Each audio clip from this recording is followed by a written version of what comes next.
વડાવી રહ્યા છો તો હાજી તમને મારે કઈ કેવું છે? હા તો ભલે કહું દીધું. હા તો પિતાશ્રી તમારા કાળજા કઠણ રાખજો પિતાશ્રી. કદાચ એવું ના બને પિતાશ્રી. આ દીકરીની જ વાત સાંભળતા જ પિતાજીની આંખમાંથી આંસુડા આવી છે પિતાશ્રી, આંસુડા આવી છે.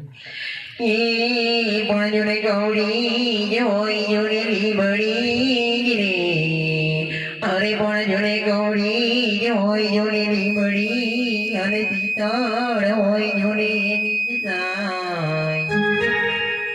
એ પણ ભાઈ વિનાને સુનિયા બેનડી, અરે રે એની આંખે જેમ સુડાની જોડીદાર, યાદ કરી ગયેલો પિતા જા બડો રે.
Go.